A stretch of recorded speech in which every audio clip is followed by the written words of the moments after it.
Recording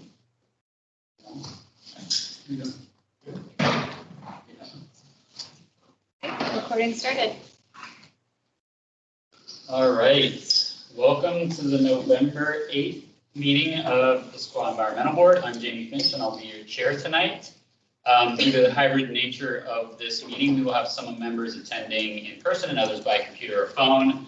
For all meeting attendees that are going to be remote, please, before you speak, state your name and mute your microphone when you are done speaking or not speaking.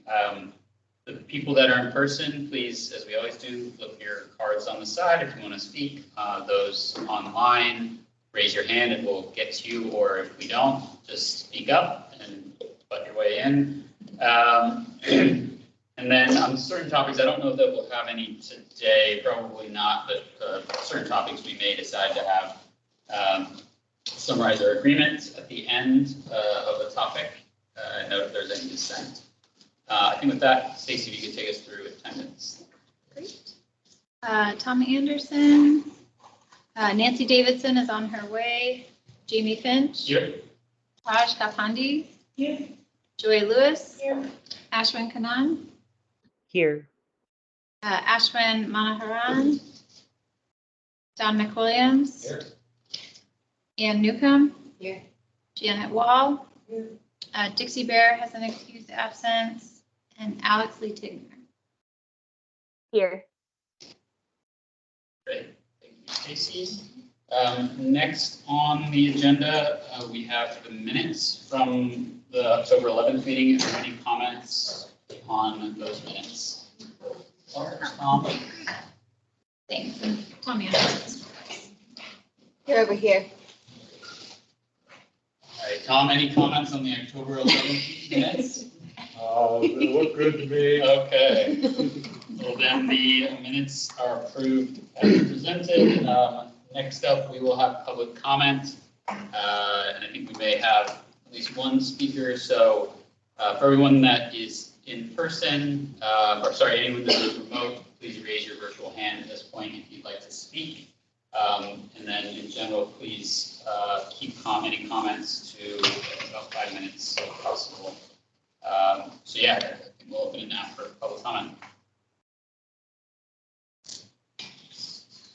Are you? Well, yeah, but I wanted to request to be able to comment after the tree presentation because I haven't seen it before. Is that possible? Yeah, that's what we're doing. Did you unlock it? Yeah, so we'll come back to you after the tree. Do you want to go after the whole tree portion, or there's like multiple agenda items within that? Just Whole everything? tree portion. Whole tree portion, okay. And then Jonathan, it looks like you have your hand raised. Yes, I just wanted to make an announcement that we will have our next litter cleanup event on Saturday, December 2nd. We will meet at the post office on Northwest Gilman Boulevard at 9 a.m. and meet from there and do a volunteer cleanup. That's it. Thank you. Thank you, Jonathan. Were there any other comments that we should know, Stacy? Just the written comments that Connie submitted prior to the meeting today. Any other comments? All right. Well, with that, we will not close public comment. We will come back to public comment, but we will move into our agenda items. The first one being Urban Forestry Management Plan and program update. Well, great. Yes, we actually have 3 things on our agenda. I'm going to hand it off to Chris and Andrea with Planet Geo here in just a minute to introduce the city's first urban forest management plan. This will be coming back to the Environmental Board at least once, if not twice more in 2024. We are just about, and I think Chris will go over the timeline here in a little bit and some of the slides. We're just about 2 months into this process, which will be 12 to 14 months is kind of what we're looking at. So really excited to just kind of present the team with Planet Geo. Go over the scope of work and some of the timeline and kind of what we're hoping to see out of this plan, and then really have a discussion, any questions, any suggestions you all have. We're still at the very much the kind of content gathering stage here. There'll be a survey provided for the general public, but certainly targeted towards the environmental board as well. That will likely be early in the new year too. So like I said, definitely will be more opportunities on that topic to weigh in as the environmental board. We will cover the heritage tree program after the urban forest management plan. That'll be a little bit shorter of a time frame and ultimately going to the park board for any modifications to that program, and then just have some general urban forest program updates at the end. So that's kind of our plan here. So Chris, I think I'm handing it off to you to get us started here on our introduction to our urban forest management plan.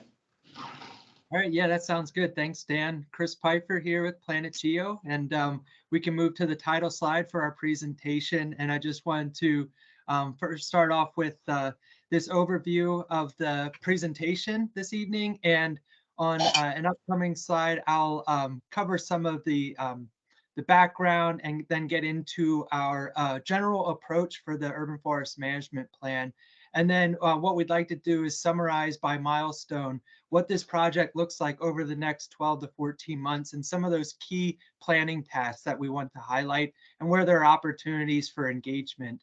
And then we'll keep this really high level because it's more important, I think, at this stage to just provide the basics and then hear your questions and feedback and get us moving along. As Dan said, this is month 2 of the project. And so we're in the research and analysis phase and really looking at the next steps as part of this planning project. And so on the next slide, I'm just going to move forward with the background. So as you go to the next slide here, we'll just talk a little bit about Planet Geo, and just going to keep this brief. But before I get into that, I did want to mention that we'll be here for the urban forest management plan questions, but I will need to hop off of the call. So, you know, after the heritage tree program discussion or the maintenance and planting activities, if there are follow-up questions, we'll touch base with Dan to make sure that we address those and get back to you. So yeah, just wanted to cover the basics. Again, my name is Chris Pfeiffer. I'm Director of Urban Forestry Consulting Services. And at Planet Geo, we look to provide a full suite of services and software for communities and organizations looking to inventory, assess, and manage their trees. And we have the software for making some of those data-driven decisions. And we provide the full suite where we have our consulting services team, where Andrea and I are a part of that section. And we develop these management and master plans for communities and organizations. And so on the next slide, I'm just going to talk a little bit more about our project team from the consulting services side of things. And for this project, I'll mainly be the project manager, providing insights on the approach to different types of analyses, interpreting findings from consultations and our engagement activities, and then weighing in on the strategies and doing final reviews of deliverables and the final management plan. And not on this call this evening, we have Alex Hancock, who is overseeing our planning and the development of strategies, and really looking at the strategies through climate resiliency and examining policies so that you have a strong foundation to build this sustainable urban forest management planning program. But then joining us this evening, we have Andrea Starford, is an urban forestry planner and local to the area. And she's really providing the key insights and approaches to internal and external engagement, the research and the local context, and being available for the in-person activities and presentations. This is a one-off case where we weren't able to attend in person, but glad that you have the virtual setting for us to present on the plan this evening. And then, as you all know, Dan is the primary contact at the city for directing your questions and comments, checking in on the status, and we'll be sure with our project updates to keep Dan updated and to keep you all informed. And like I said, if questions come up after we're off of this meeting, we'll be circling back with Dan to make sure we can address those. So then on the next slide, we'll get into a bit more about the project itself. And when I start off conversations around an urban forest management plan, I like to start off with this quote from James Clark in a model of urban forest sustainability. And so to paraphrase, it means that a sustainable urban forest requires a shared commitment from the city, its partners, and the residents. and that doing so, you want to create a shared vision and include engagement and input and feedback from all community members during the planning process. And in developing an urban forest management plan, we want to recognize that trees are vital infrastructure to the community and that everybody has a part in the sustainable management, growth, and expansion of the urban forest. On the next slide, we talk a little bit why it's important to preserve and expand the urban forest. Many of you are familiar that trees provide environmental, social, and economic benefits, but one of the overarching goals of a management plan is to maximize those benefits, such as the ones on the slide, both sustainably and equitably. And so we look at accomplishing them through analyzing what you have, looking at the challenges and opportunities, providing strategies and best practices to maintain these trees, looking at risk assessments and management, the planting strategies so that you can sustain canopy cover over the long term, and other tasks that align with objectives of a city's scope of work for a management plan project. But on the next slide, we recognize that trees not only provide benefits, but we also need to address the current and predicted and also the unknown challenges and risks facing trees and communities. And so we've done several of these management plan projects, especially in the region of Issaquah in the Northwest. And what we identify is that these are common challenges and risks facing trees and communities. But through our planning process, we're going to really hone in on those specific ones and identify shared concerns, challenges, and priorities across internal and external stakeholders so that we can provide and develop those data-driven and actionable strategies in a management plan to prevent, to address, or to remediate such challenges like the ones listed here on the slide. And we look at pests and diseases, the effects of climate change and how the changing climate can impact the trees that survive and thrive. We look at more care that's required for trees to survive after planting, and a number of other threats such as wildfires, resourcing limitations, and conflicts for space. In an urbanized area, you have to have other infrastructure and meet other priorities and goals, and we want to look to see how we can balance these priorities in a management plan. So on the next slide, we talk about how to do that in developing a management plan. So the city recognizes that the purpose of a management plan is to sustain the long-term benefits while addressing challenges. And so the RFP was launched to develop Issaquah's first ever urban forest management plan. To address the objectives in that RFP, we provide an approach that addresses the fundamentals of adaptive management. So by applying the fundamentals of adaptive management, we're ensuring that the final plan is a living and actionable plan. So our planning steps and processes are listed on the right there, where it's an iterative process. Each step informs the next, and it addresses those fundamental questions on the left. What do we have? So what are your baseline conditions, the state of the urban forest? What do we want? What are we hearing as shared concerns and priorities? How do we get there? What's the roadmap? What are the costs? What's the schedules, priorities? Who are the partners involved? What roles do they play? What policies and best practices need to be implemented? And then how are we doing?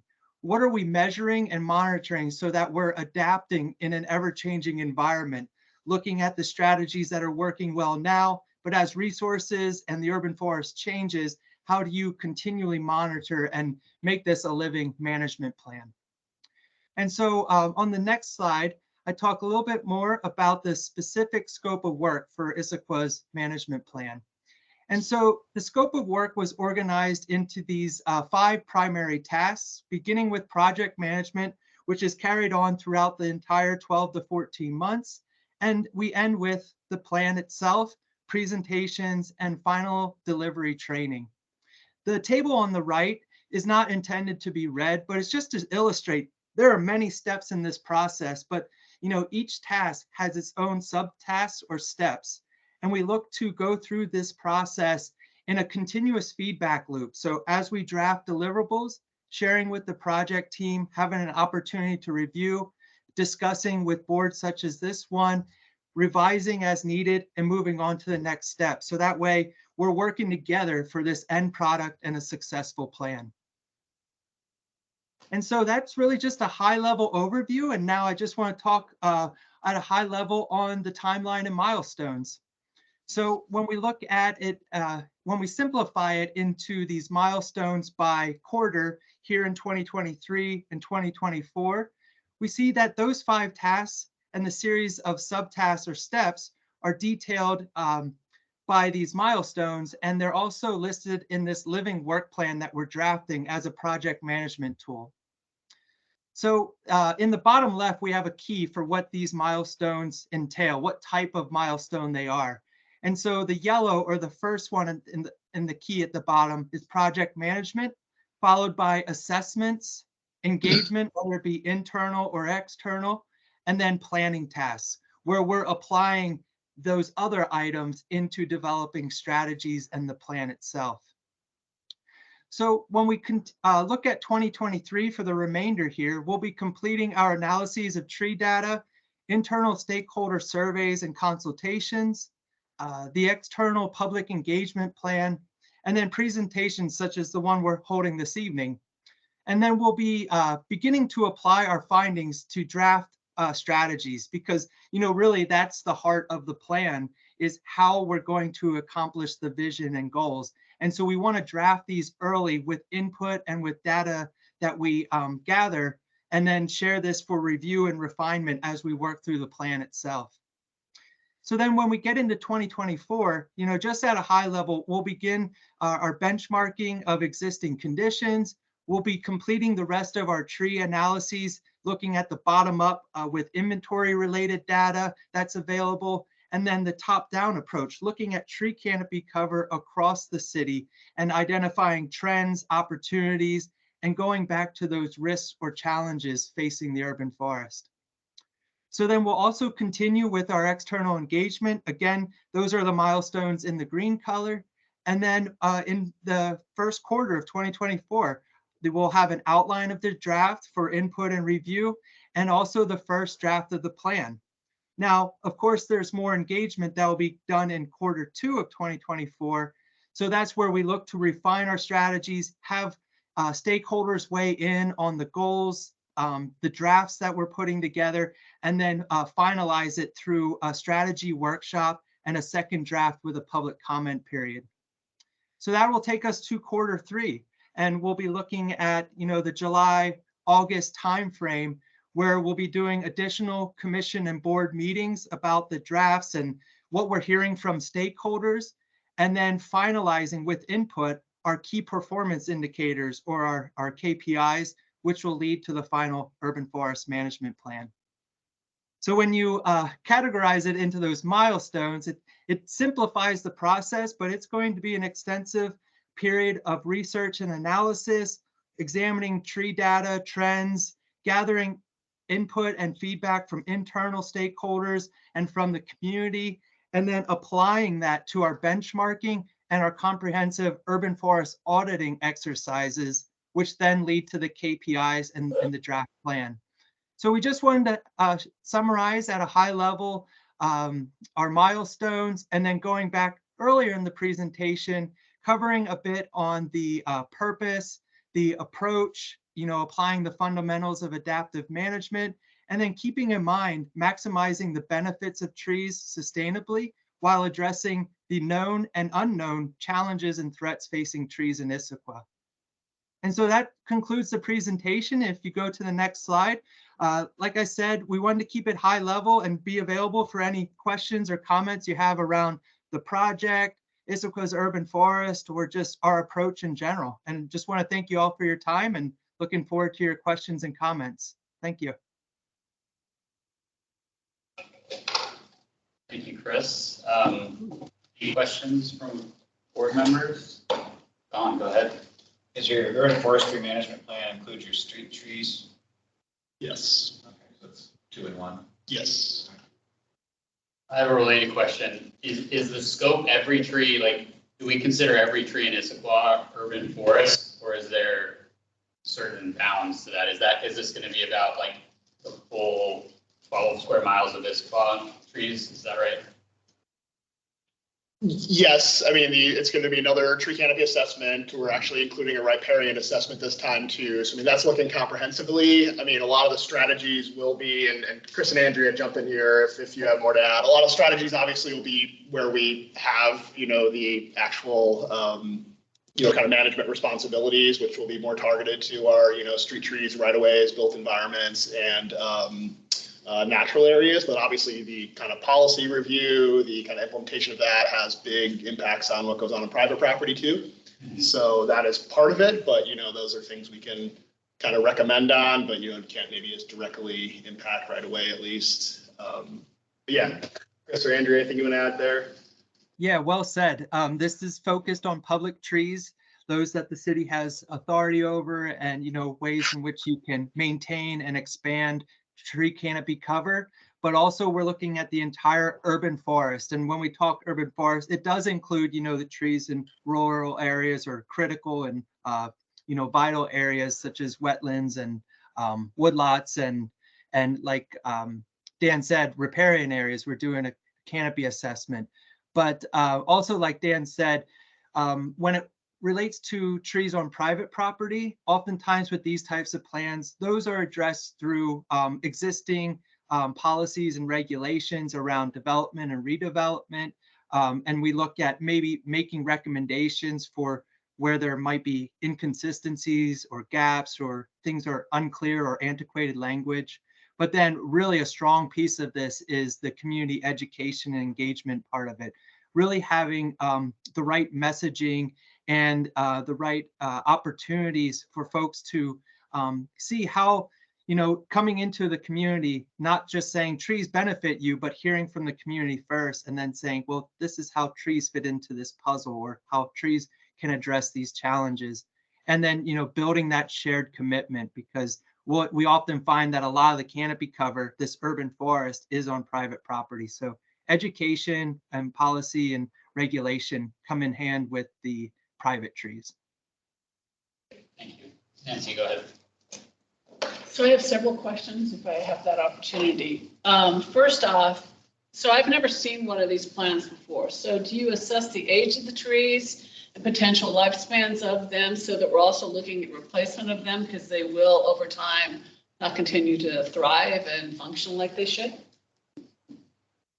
Yeah, so that's one of the things, looking at sustaining canopy cover, possibly, looking at with these types of plans, there's an overarching canopy goal, and sometimes it's split up by a canopy goal for public areas, canopy goals for private areas, and what are those strategies to sustain or expand canopy cover? Oftentimes it's like what you're describing there. Is there a replacement strategy or a planting strategy in place? And to make informed decisions around that, we do want to look at, what's the composition, what types of trees, what trees are doing well with changing climates, or, maybe lack of water, or maybe the maintenance and post-planting care is limited. And then what's the timing for plantings? Do you have an aging canopy where, let's say, a lot of trees will be, reaching their end of their lifespan? What is in place to recoup those loss of benefits? So that all goes into place. The more data we have, the better we can make recommendations. But there are a lot of best practices, regional studies, the canopy assessment data will go a long way in looking at what's the planting and replacement schedules, priorities, and approaches for those benefits and the associated canopy with that. So I'm going to keep asking questions if that's okay. Can I add one thing to that just before we move on to the next question? I mean, one of the things we don't have at a city and will be definitely laid out as a strategy in this plan is a tree inventory. So we don't really have that as other cities do. I mean, City of Sammamish just completed theirs a couple of years ago. They have 20,000 trees in their inventory. So I mean, that is something that I see as kind of the next big step after this forest management plan to hopefully glean some more information and kind of the type of stuff you're asking. And that's not in their scope? Not currently, no. Okay. In terms of kind of recommendations, kind of how we want to go, I mean, and Planet Geo has software that we could consider using in the future for managing tree inventories too. So that's definitely something that will be recommended, but not in the scope. So you're not then looking at areas like the Highlands was built in roughly a similar time frame. Squaw Mountain, at least the upper parts, there's a few places added, was built about the same time frame. Tallis is an area with similar age trees, at least in its street tree inventory. Downtown is a mess, but you know, it's different. Yeah. But, you know, so you have areas where you can kind of identify that the street trees were built or installed at the same time. So can you use that to your benefit in this plan to help identify, and many of them are similar in type, similar in age, probably similar in watering constraints. So it should make it a little easier, shouldn't it? Just throwing that out there because of the way the city has developed in many of its neighborhoods. I think so, yes. And, you know, I have spent a lot of time in Tallis and the Highlands recently. And I talked to Don about this a little bit right after I started with the city. I mean, there's a lot of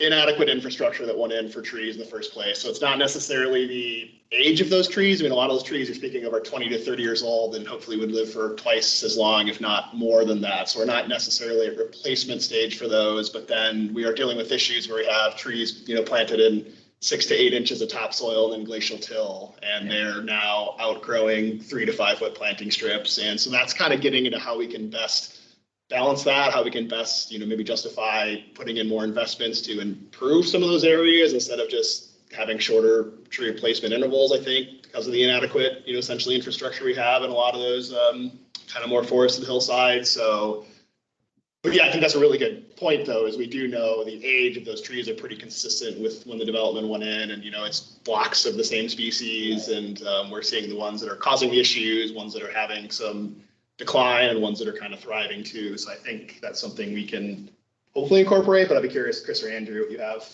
thoughts on that.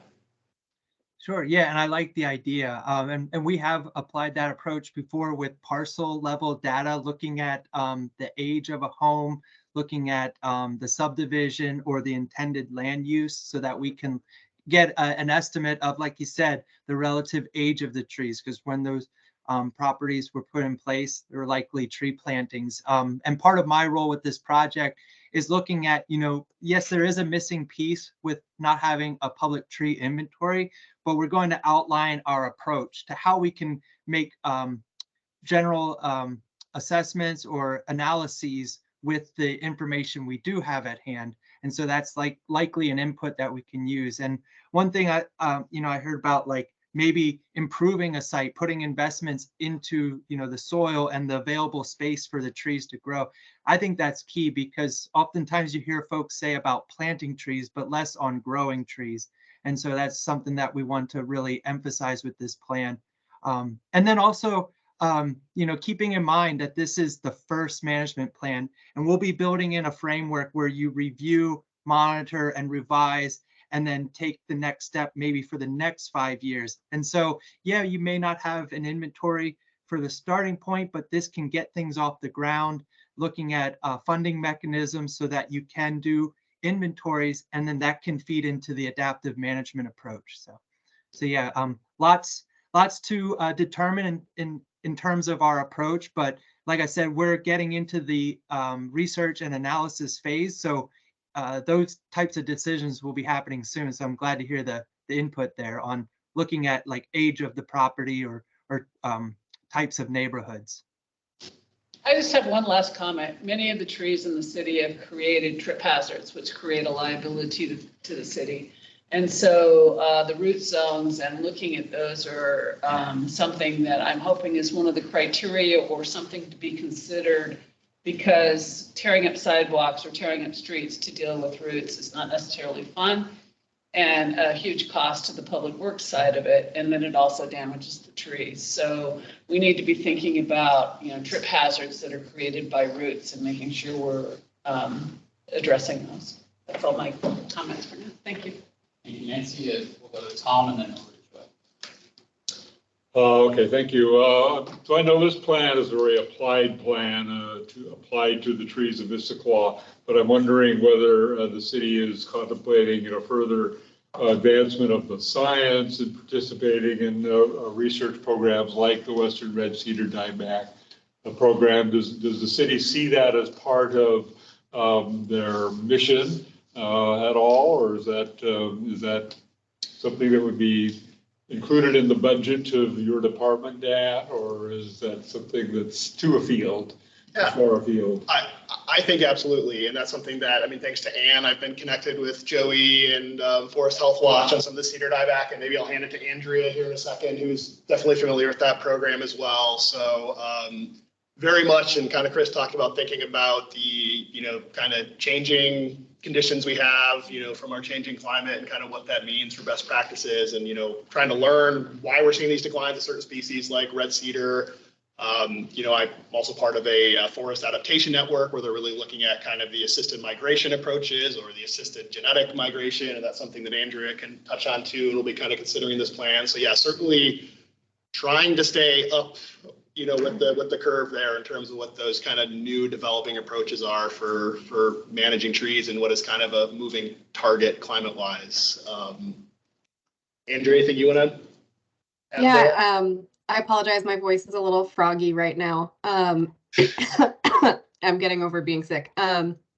So while participating heavily in terms of necessarily providing data for research programs that are going on, like Western Red Cedar dieback, or like the monitoring programs, a plan like this isn't necessarily providing data to support those, but we are definitely keeping very close tabs on any data that is being released with those, any kind of changes in approach or theories or processes that are happening to monitor that dieback, and anything that would be useful and applicable to the trees in Issaquah, you know, may be included in our plan and overall strategy as a recommendation.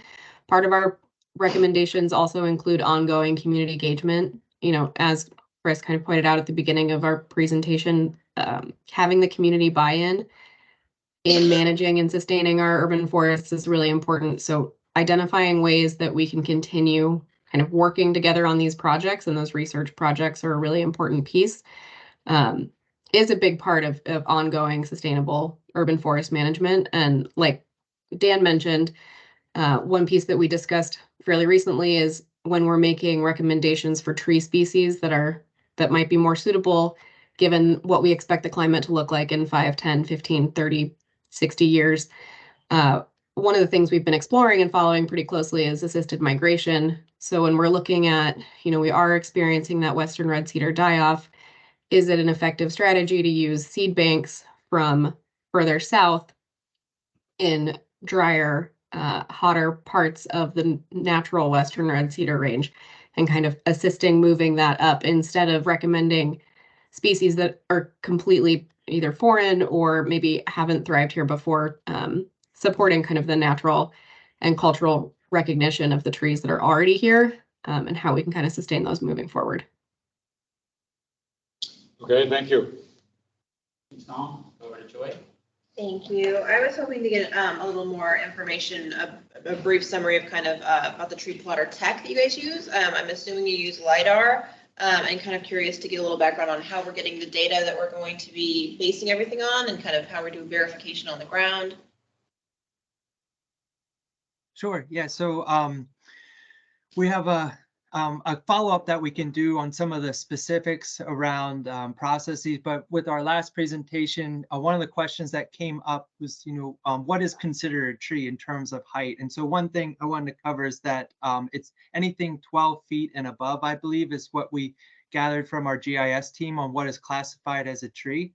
So starting with that, but then the overall process is that we utilize a partnership with a company called Earth Define that has nationwide canopy data. I'm not going to define the accuracy, but I know it's 95% or greater, and it's high resolution. And what they utilize is NAPE imagery, National Agriculture Imagery Program imagery, that has 4-band, so it has a color infrared band to look at classifying different land cover classes with an emphasis on trees. So we look at tree canopy cover over pervious and impervious, and then other land cover classes like bare soil, grass, and then I'd have to check back on the scope of canopy assessments, but Sometimes impervious is split out into different paved or hard surfaces like your roadways, parking lots, and buildings. Now for this project, we're focused on the riparian areas. So that's looking at those different land cover types, but we'll likely look at buffer widths so that you know what is the land cover with certain widths away from the center line of a water body, like a stream or a river. And then to really improve the accuracy and to speed up the process and make it more efficient and cost effective. And this is outside of my expertise, but we use artificial intelligence for the QA/QC process. So back when I joined Planet Geo in 2014, we had to get junior staff to just comb through the data and to determine the accuracy of a randomized point that was classified. And now we have AI to do this much more quickly and to keep that accuracy. So then that data, you had mentioned Tree Plotter. Tree Plotter is an online GIS, so you can view the canopy, you can view other land cover classes. We often do what's called possible planting area. So that's typically your grass area, and we remove unsuitable areas. So you're not going to plant trees, in a baseball field or an airport strip. So we exclude unsuitable. Then you have this possible planting area. And that's another way that in the Tree Plotter app, you can look at where are those opportunities? You know where your canopy cover is. Where are those other opportunities to expand canopy? And then there's a plan tool in Tree Plotter where you can look at a variety of themes. Maybe you're looking to address stormwater or water quality or areas that could reduce urban heat and urban heat islands. Maybe addressing underserved populations using Census Bureau data. So that's another step, taking the assessment and starting to put it into action. And like I said, it's a little bit outside of my expertise to talk on the tech for canopy assessments, but just in my involvement, that's my understanding. And we can get you more details on the GIS process, but it will be a deliverables that if the city has GIS capabilities, you can work with, manipulate, view that data, overlay it with other planning boundaries to make other decisions around trees and infrastructure. So that'll be part of the project, is that GIS package of data too. That's great information, Chris. I'm curious, as somebody who's been in very detailed conversations about what is a tree when creating our tree policy, I'm curious if you guys then are able to take that data, and a part of that process is then actually reviewing kind of our current policies in place and being able to maybe shed a light on what needs tweaking or where we kind of need to be able to be creating a more robust policy to protect trees. Yeah, so maybe not within this scope, but we worked with Tacoma where it was a unique project where we used the LiDAR. And I forgot to mention that is an input when I talked NAPE and AI. LiDAR is more of elevation data, shooting lasers down to get the contours, and you can find trees in the shadows or in angles of buildings, so you find all the canopy that you can with LiDAR. But with Tacoma, it was a cool example where we used the highest points in the point cloud data of the LiDAR to say that this is a canopy point. It may be one of your tallest trees in the city. So we use that data to feed into their heritage tree program because they were looking to expand it. So that's one example. There's also opportunities now with the technology getting better where we can identify individual stem counts. Before we just knew polygons. Now we're able to pinpoint the location of individual stems. So we're not at the point yet where we can say that stem is a Western red cedar or big leaf maple or Oregon white oak or anything like that. There is hyperspectral imagery, but it's really costly. But to know the number of trees is a really good starting point. So I think that's about that's all I can think of right now as far as like how you can use that data for improving or examining your tree policies. But maybe Andrea has some thoughts, and not to put you on the spot, but those are the things that came to mind data wise. No, I think that's okay. I think you covered everything in terms of taking that canopy data that we're able to get and then applying that to policies, but to kind of just expand a little bit on, what type of policy recommendations we might be making. We are looking really closely at the existing policies, whether that's tree retention during development or what the risk threshold must be to remove trees on private property, what is considered a significant tree based on, size, what the tree preservation practices are, tree credits, and then our role isn't necessarily to say, okay, go change these codes, but it's to make recommendations on what is most effective, what might help programs or goals be more effective. And then that is something that, Dan's department and maybe this board or other boards would then take to city council and look for code changes if there are, holes or things that might be improved or better incentives that could be established to help retain canopy or promote better stewardship of it. Great information. I did just remember, and if Alex was on the call, she could speak to the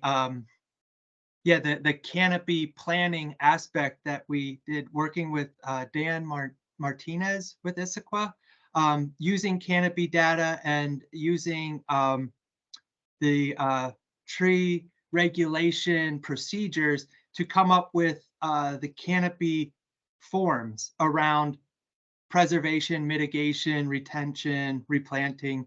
And so I'll just stop there because I wasn't as involved with the project, but it was a really cool one that we worked with Issaquah on. So I'd like to see how that gets examined in this management planning project. And like Andrea said, maybe we examine it further to make recommendations that you all can consider, in future steps.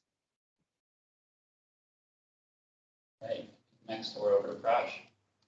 Yes. I just have a couple of questions, and I know the plan, it's primarily focused on management and growth of existing trees and forest canopy. But I wanted to check if any planting trees is also a part of the plan. And the second question is there a consideration given in this plan about native versus non-native trees, existing non-native trees, if there is an issue with that, as well as if you're planting new trees, are you considering just native or is there any consideration component to that? I can start off. Okay, go for it, Chris. I'll say, those are things that we look at. The management of trees, but also sustaining and maximizing benefits and looking at the planting strategies for replacing trees that need to be removed and for finding new places or creating new planting sites for expanding tree canopy cover. And when we talk, going back to that James Clark quote, a sustainable urban forest. So we're looking at what's led by city, what's led by development projects, and what can residents do to plant and maintain and grow those trees. And, part of the sustainable strategies is looking at what trees are resilient, which trees will thrive with changing conditions, keeping in mind species diversity, but also the importance of native trees and, the biodiversity that they support, and the pollinator and the habitat and wildlife support that native trees in the region provide. And so that factors into our planting strategies. So do you have any, list of native trees or any guidance for residents as part of the outreach, because some people might be interested in actually planting native trees, or if they have any backyard restoration projects, they would be interested in. I definitely was, and I couldn't find the information, at least at that time when I was working on it. So that would be a great way to, do community outreach if you have these lists published. So I can just kind of say real quick, the city does have a preferred tree list, and it's a mix of native species and introduced species. We very clearly try to make sure there's not invasive species or, listed noxious weeds on that list. And in past versions, there have been a few that we've removed here recently.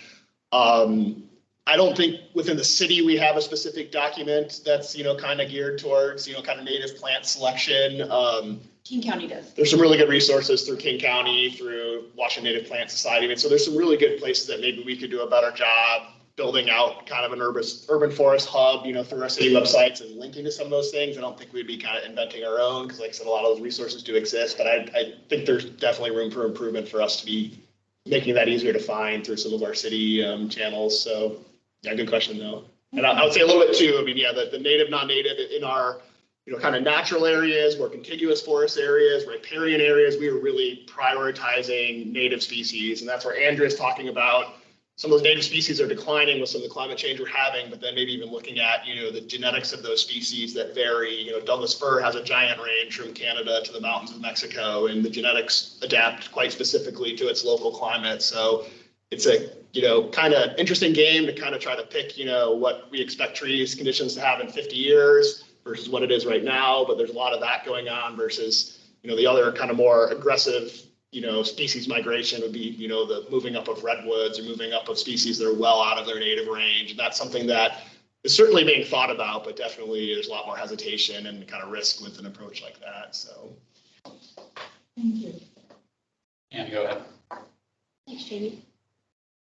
So I know with green Issaquah, you think about the understory and as well as the trees. And so I imagine this is something that will be documented and looked at as well in this program. I noticed you mentioned soils, which is really great that you'll be looking at improving soils as well. Yes? Yeah, around best practices. And I think maybe Andrew is going to say a little bit more on that. Yeah, I can add to that. So as part of our recommendations and kind of just overall sustainable forest management, like Chris mentioned, the best practices. So what we know are most effective practices and approaches for successfully growing trees past that point of just planting. And then the understory question. So the green Issaquah with the implementation plan or the 20-year plan that was recently published, part of our plan is going through, or part of our process is going through those existing plans that play really well with an urban forest management plan and making sure that we are aligning goals, strategies. So while our assessment isn't necessarily focused on understory, because we are talking, that does apply a little bit more in the parks specifically, and our planning is a little bit more zoomed out than that. We're talking about, while we might make recommendations specifically for parks, we're also talking about street trees, might be talking about trees on private property, might be talking about green spaces. But the restoration and reforestation planning that something like Green Issaquah is doing, they are really focused on that really specific aspect of it. So we want to make sure that our plan is supporting other plans and initiatives that are working to improve certain areas of forest like that. But we won't be necessarily making like understory recommendations or like management planning decisions. Thanks. I have some comments. So first of all, a lot is going down this path. This tree canopy has been something that I felt like we've had goals and not strategies or policies that were really going to get us there. That's something I've probably heard me say too many times at this point through the Title 18 process. So I look forward to going through this process. I do think we should be really clear about the overarching goals, because I think there's difference between trying to increase overall canopy versus increasing street trees. I'm curious what we come up with as like those guiding lights or those North Stars that we're going to be looking towards. I think this group probably, we've thought a lot about ICAP, which has 51 to 55%. So like that's the one I'll focus on with some of my comments, but like I know that there's other things that we should be focusing on that I'm less educated or less clear what those will be. So definitely interested to see how kind of a framework for prioritization comes into play. Focusing in on that 55% goal. This was something I'm glad Ann did last time, although I think the number actually is higher than what Ann calculated. It's actually lower. The Ann redid it, it's lower. It's higher.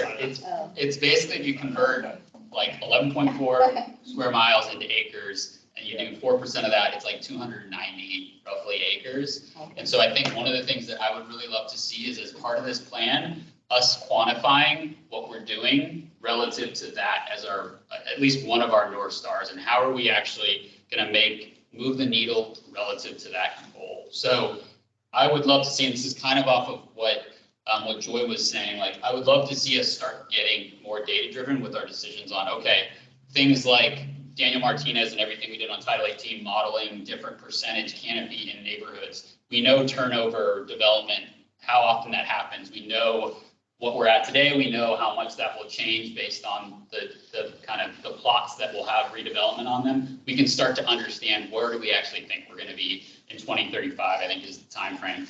I would love for us to start using whatever we end up the output of this in our policy decisions and everything we can do to kind of look at least with that 55% canopy goal, is this going to get us there? And like, what is the progress we need to make? I have a feeling what we're going to find out of that is that we look at like where there's those plannable areas that Chris was talking about, I can't remember the term you used, but like that number is probably not available within city properties. And so how are we then looking at the other properties that we need to have changeover happen? And then look like that should be a part of the conversation. I think one way to help us organize and kind of prioritize our policies, because I just don't know how we get to 200. That 290 acre is a really big area, and I love that we have lofty goals, but I think that is probably going to mean we're going to need to have a lot of movement on properties that the city doesn't own. So that's just one thing that just seems really important as we go through this process. I'll add one or two thoughts on that. So yeah, PPA is possible planting area. And, we do have that data from the 2019 urban tree canopy assessment, which is 2017 data. We'll be having, I believe, Chris, our updated tree canopy assessments will be 2021 data. I believe so we'll have a 4-year update there. And, the 2011 was our original kind of benchmark or baseline. So it went up 3% between 2011 and 2017 data sets. Yes, the thing that Andrea and I have just had very brief emails back and forth, and this is more in my court than I think yours at this point, is kind of making up a term here, but like planting in progress areas with that kind of 12-foot minimum in terms of registering in our tree canopy or registering as tree canopy. We certainly don't have 290 acres, but it's not insignificant the amount of acres we have that are not current canopy. Sorry, I'm looking at Ann, just like we were planting trees for Green Issaquah Day this past weekend is about an acre of unforested, hopefully future canopy in the next 5 or 10 years, but it takes at least 5 or 10 years to get to that 12-foot height. I would say closer to 10 for a lot of our conifers. So I am trying to kind of rack my brain around a little bit how we could, come up with some good estimates there to see where we're on track, and then, essentially do what you're doing. What is the analysis to get us to that next, kind of higher lofty goal of 290 or whatever the acres is to get to 55%. So that is kind of my thoughts on that. And then a couple other things that are coinciding with this, and I'm actually working on with Stacy a little bit, and David Reedy is kind of taking lead on this with sustainability. We just got awarded a Evans School through University of Washington cohort that'll be working with us for kind of 6 months starting in January. So if people are familiar, that's their public policy graduate program. And they're going to be making some recommendations specifically on, kind of tree giveaway, tree incentive, mainly planting. I think there could be ways we could spin it around maintenance too, but really trying to figure out how we can incentivize. And I don't want to put you on the spot, but I think there's some talk about having some funding through sustainability to, maybe implement a program like that in the next budget cycle of 25, 26. So that might still be a small thing, but, is still working towards that kind of private property goals there. And then another one that maybe doesn't relate as much to the question you had there, comments, Jamie, is working with a group called Thriving Earth Exchange. It kind of puts together scientists and kind of specialists and really looking at kind of getting into some more of the tree selection kind of ideas and how that relates to climate adaptability, stormwater, some of these different factors that we know are really play a big part of our benefits our urban canopy provides. So we have a couple of these coinciding efforts that hopefully will complement, and the timeframes will work well with our urban forest management plan with Planet Geo. But yeah, the private property one, we're trying to, jumpstart that and kind of figure out the best way to go. And so I'm putting Don on the spot again, but I kind of picked his brain about that with some programs in the past in Bellevue and kind of pros and cons of how those have run. And yeah, but I think that's something we definitely want to look at piloting here in the next year and a half. Thank you. Yeah, two other related thoughts. One, I'm curious what our output, because I know we have the tree bank that was like included in Title 18. I hope that we figure out the best use for those funds, and that seems like a really logical, this plan seems like a really logical place to have that. And then on the Title 18 note, I do think it would be interesting to look at the policies that are in there and run them against however we're going to analyze our tree canopy and what we think our goals should be to figure out like where are there gaps. And it sounds like you guys are probably doing this, but I think that's a really key output is like, are there places we need to be updating Title 18 to help with this? And what within Title 18 today, what do we think is going to be moving the needle versus maybe isn't, or something that needs to be changed? Yeah, if I could just add one comment, looking at our milestones and our timeline, the first 3 months of the new year, we're looking at drafting the planting strategies and canopy goals. And it sounds like with the input and the ideas that you all are sharing here, it would be great if we could outline our approach and some of the inputs and considerations, and then have members of the board, if possible, review, after we sit down with Dan and others to go through and refine and then get input and feedback, because there's a lot to consider here. I think it's really important to have these effective goals and strategies with your input. So just wanted to mention that in terms of the timeline. Okay. Thank you. Any other comments on this section? Well, I think good on this part. Well, Chris and Andrea, thank you so much for joining us. Chris is out east a little bit, so it's late for him. So thank you for sticking with us, and we'll chat with you both here soon. Happy to be here. Great discussion. It really shows that there's interest and concern and knowledge around the urban forest. So appreciate all of your time, and we have a ton of notes here and a lot to work to be done, but this goes a long way meeting with you all. So thanks for the opportunity. Yeah, thank you very much, everyone. Have a great night. Thank you. Thank you. Just have to talk to Don. He's heard Or it. Dan, sorry. He's heard it. Well, kind of anything I can get back to them and get, if you want their, and I know we talked recently, but if you want our consultants sort of kind of point of view on anything, I can certainly make sure. There you go. Do you want heritage? Yes, I think. Hopefully it can be a fairly short presentation and then similar kind of discussion. This is, a few specific questions for you all in this one too, but yeah, I guess I didn't introduce myself. I mean, I know a lot of you served on this board for a few years after it started, but I'm Dan Hintz, the Urban Forest Supervisor. There's a few people I don't think I've met, one or two people before tonight, so good to see you all, and thanks for keeping up the good work on this board. This was a new position with the city, started about 7 months ago. And obviously the urban forest management plan's a kind of big push. We're going to talk briefly after Heritage Tree Program about Green Issaquah. I supervise our park ranger and kind of what we refer to as our urban forest team within parks operations. We'll have a few updates there, really just kind of programmatic updates at the end, but did want to focus on our Heritage Tree Program here. This is something I presented to the park board in their October meeting a couple weeks ago.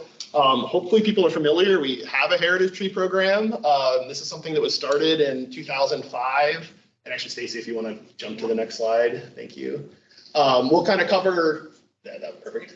What is a heritage tree program and what does that look like in Issaquah? So we'll do a kind of quick recap of a couple of our current heritage trees, but those were the slides at the end of the presentation if you're actually interested. I mentioned, I think they might still be on here. Leilani and Nina from Gibsonek have been urban forest interns with us this year, and it's been great having them on board, helping with some of our Green Issaquah events, and they've been out doing a lot of data collection, photographs, kind of putting together some kind of fun facts on our existing heritage trees. So we'll have a little bit of that. But like I said, that's at the end of the slide deck if people want to kind of see more visually what our trees are look like, our heritage trees versus the bolded list we have on our website, which is a little bland. But then we'll kind of talk about the process, how heritage trees are nominated and selected currently. And that'll definitely be kind of what I hope to be the main part of the discussion.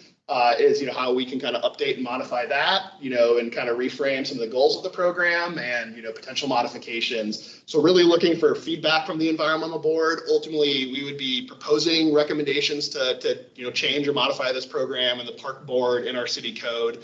would essentially vote on to approve those, or amend those recommendations. So I'm hoping to have that back to the park board within the first couple months of the new year. And if this is something the environmental board would want to be consulted on again before then, that's great. And I know right now I don't think we have that on the calendar for sure, but that's something we can definitely consider too. So next slide, please. So hopefully if you're familiar, like I said, we've had a heritage tree program in Issaquah since 2005, started by the park board. We haven't actually, I should probably change that last bullet point. We haven't actually awarded a heritage tree since 2012. I think technically some have been nominated. But anyway, in many cities around the nation, trees are recognized for their significance in the community, really intended to, recognize, celebrate, and educate. And I think, that last one is probably the easiest thing we could be doing a lot better job is, using this program to, better awareness around some of the unique tree species or individual specimens we have. But then, really kind of getting into the nuts and bolts of how that's selected, what that means in terms of tree protection.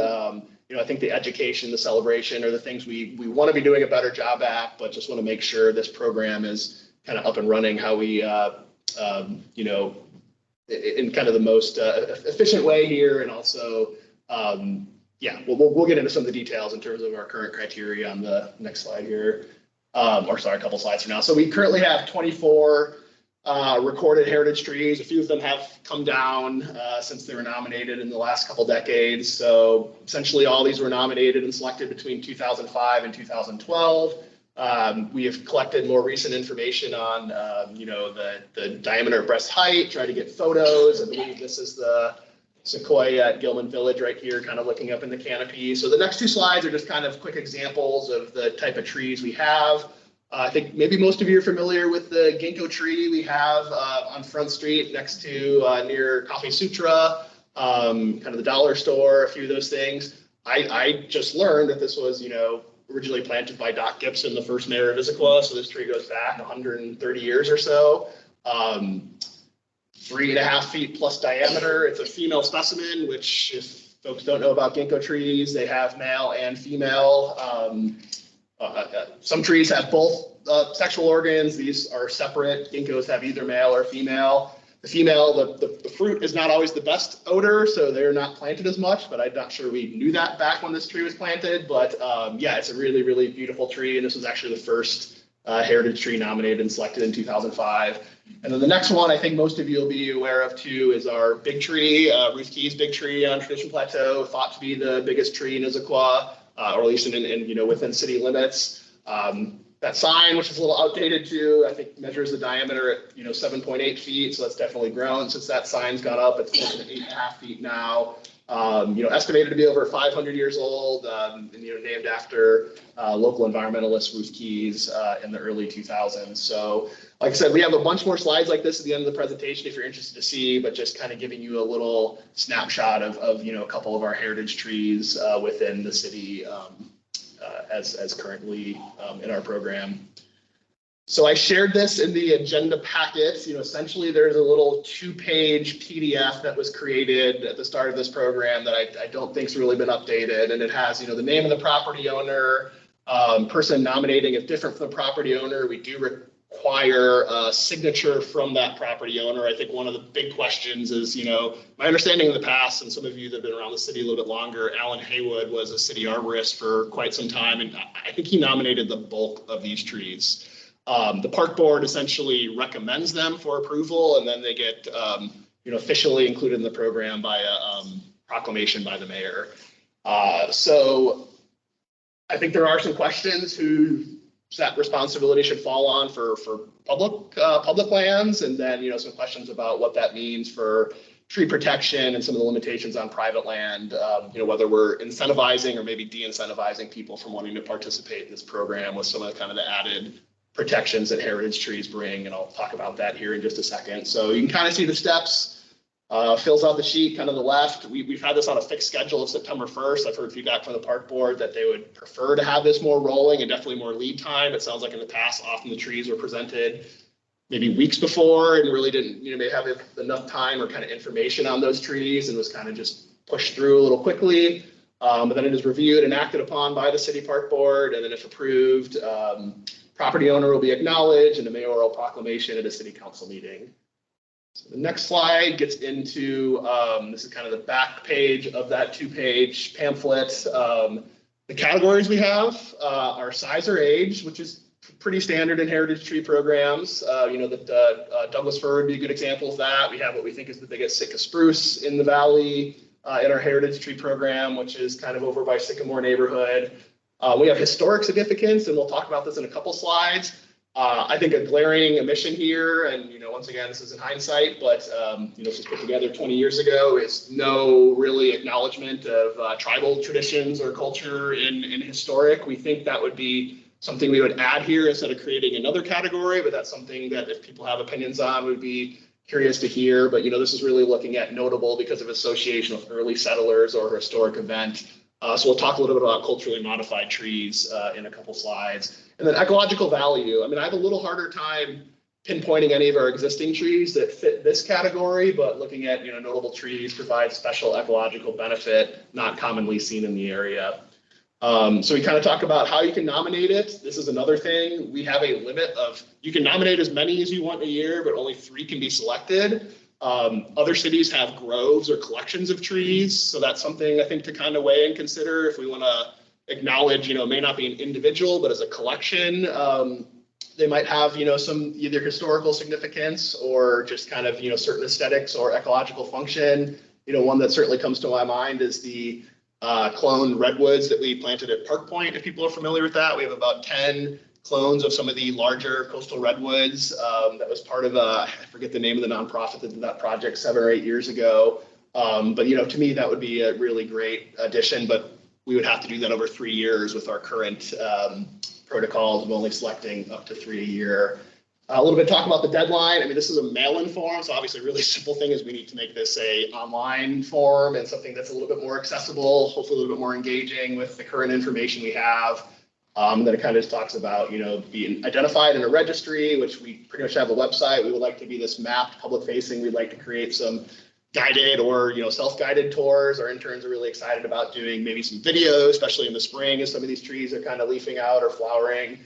So like I said, that the education part, something that for sure we want to improve on this. I think we're really kind of wanting to hear feedback on that, but certainly on process too. Next slide, Stacy, please. So this is kind of getting into the categories. I guess we kind of touched on this already, so we don't think we need to get into too much here, but these are our current categories. That would be an update to our city code to add a new category. So I think the easiest thing would be amending these existing categories. For instance, I kind of talked about historic, looking at maybe culturally modified trees or other tribal significant trees, and then that's kind of another conversation we'll have here in a slide or two. So I think kind of some of the goals is we'd like to add new trees. I mean, I think there's some really easy wins out there to continue to look at, some different species, some different locations, some smaller groves of trees. So I mean, that's a pretty obvious, but clear goal that we have. Process of nomination, we've kind of talked about a little bit already. Who is essentially signing that off on public land? Do we want to keep a limit? Do we want to, think about groves or collections of trees? Walking tours, that could be kind of framed more as the education side I've been talking about. But the last one I want to focus on this slide mainly is tree protection. So in the update of Title 18, if folks remember, I'll admit I had to talk to Dan Martinez about this because I don't for sure remember this coming to the Environmental Board as we were reviewing this. Maybe some of you do better than I do, but essentially we have 2 ways trees can be removed through, a tree permit removal, meaning there's no development, nothing else going on. So in our code, it is prohibited to remove heritage trees, but you can obtain a tree removal permit if it's deemed a nuisance tree or a hazard tree. And there's a couple other exceptions, I think, around solar installations and thinning, which that's an interesting one to me because I don't know, why you'd be thinning out a historic tree and other trees, but there's about 4 exceptions, and I did provide the link for that in the agenda packet if you want to specifically read our heritage tree code. So essentially, that's no different than our existing trees in terms of the tree removal permit, in terms of removing them. That protection is about the same as our kind of added protections we put into the updated Title 18. The really big difference is this doesn't allow these trees to be removed as part of development or redevelopment projects either. So that is something that I know has come up a little bit even in some of our park properties. And, you know, as I mentioned, does that de-incentivize people from wanting to sign up this program on their own private property too? Right now, I think we only have 3 heritage trees that are on single family home private property, and they're a collection of 3 bur oak trees in the Sycamore neighborhood. And then we have a couple that are technically on private property, but commercial private property. So that's a big question we have too, is, you know, if this is a program just meant to celebrate, recognize, you know, do we want to kind of have that kind of added protection there?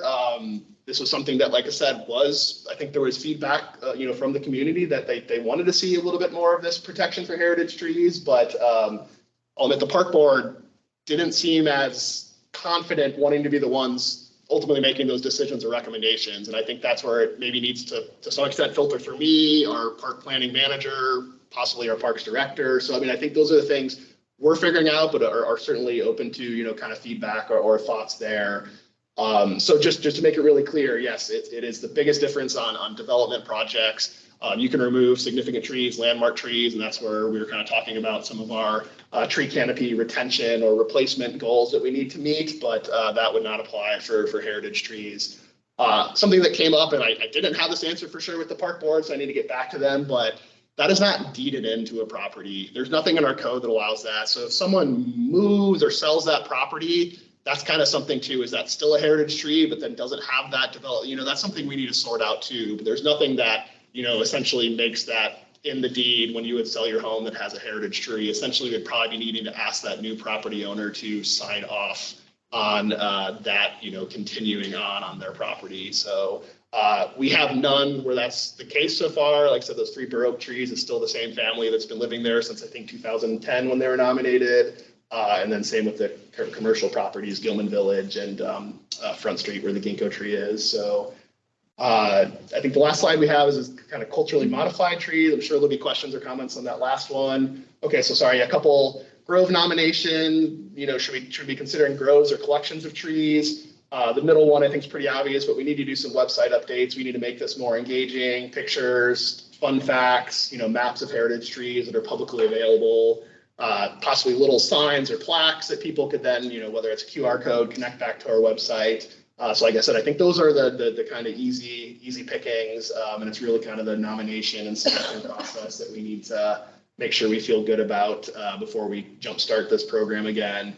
And then CMTs for people, I've been mentioning the term culturally modified trees. Some people might have followed in North Seattle with one of the cedar trees that was, you know, slated to be developed and removed. And they think that was maybe a wayfinding tree for Indigenous people in the area. Luma, yes, thank you. So we don't know for sure if we have culturally modified trees in city limits. I think there's a broader question. I think there's certainly an interest for this to be included.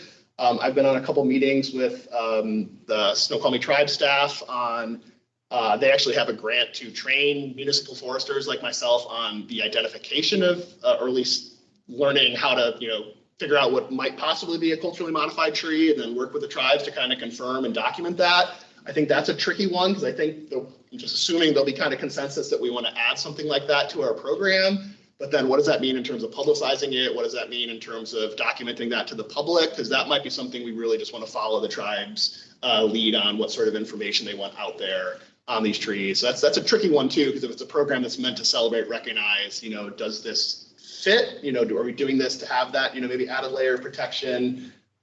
You know, just exactly how that fits in the puzzle here. But that's something that there's been a lot of interest in, and speaking with tribal staff that they you know would love to see this be more included in programs like this in the region. So I think we have one last specific slide on culturally modified trees. If people want more context, I sent a link that has like a little bit of a primer. You can see a cedar bark stripping in the middle tree there, a common practice. Yeah, trees are modified by Indigenous people as part of their traditions. They are often viewed as sacred memorials, living archaeology, and you know, kind of the suggestion that CMTs could be added under the umbrella of heritage trees with the historical category. So potential improvements to our current program. So yeah, that's where I'll leave it off with this presentation and see if there's questions or comments. That's one of the willow trees at Pickering Barn, weeping willow trees that's on our heritage tree list. Two questions for us. Can you go back 2 slides?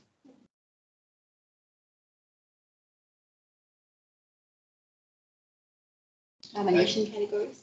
Yeah, I think your questions were around, should you include groves of trees? Oh, sorry. Groves or collections, yes, collections might be. One of the oldest groves of trees is, I believe, out in Utah. It's quaking aspens. Yeah. Yeah. Growing. And the other one was the culturally modified. Yeah, if you could find them, that would be great. Another, just a general comment, you mentioned it earlier. It's difficult to do a heritage tree program on private property because people get scared that if you market a heritage tree, it's going to be hard to develop that property going forward. So just consider that as you move into this. Other cities have weighed it, pros and cons. So yeah. Do you have any around? I don't have thoughts or opinions personally? Yeah. I've never done a heritage tree program. Okay. Okay. So that sounds like that was added in our recent Title 18 update. And obviously, you know, that'd be a pretty quick retraction of it if that's what we decide to do. But at the same time, we should, you know, make sure we feel good about a program like this and whether that's the right fit for tree protection. If you have them on public property, by all means, tag them. Yeah. Yeah.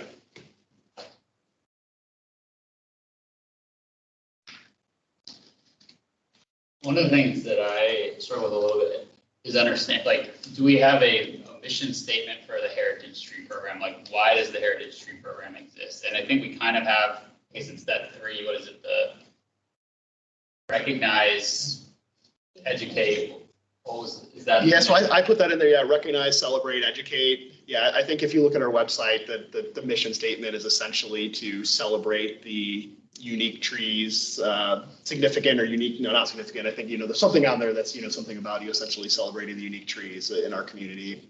So very simple. I guess I'm just trying, like, are we trying to save the biggest trees? Are we trying to, like, I'm just trying to understand what do we hope comes out of this process? I think my takeaway from it, and our interns have been looking at a lot of neighbor cities too, is it's really a educational kind of celebratory program. It's meant to get people more excited about trees and learn, you know, some of the history around individual specimens and stuff like that. So I think that's at the base of it. But if we are setting these categories that are, you know, meant to filter out 99% of our other trees, you know, and then really kind of select this kind of unique collection, I think it's fair to think about what that means for tree protection too. So, but that can quickly maybe halt the progress of a program like this growing. I would say even on public land areas where, you know, we may not have a master plan, or there may be thought, you know, that there might be reservations on that too. I'm not speaking for anything specific, but I do know I get a sense of that from parks or from public land managers here in the city. Yeah, because I mean, that's helpful, because that does beg the question of, like, do we want to reduce the barrier to getting trees into the program? If it's more about, like, getting the public excited about trees.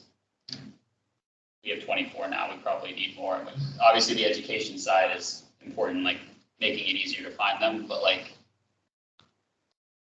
yeah, it seems like finding ways to, and there's like trade-offs with that, obviously. Like, we don't want every heritage tree to be cut down either, but that, I don't know, that's a tricky one. I don't have a good answer, but it does seem like if the goal is getting people excited about trees, helping people see the amazing trees that might be kind of right around the corner they've never seen before, thought to look at, then. I think there's plenty we can add that's not a conflict, just to be clear too. And I don't think this, but it has and will come up.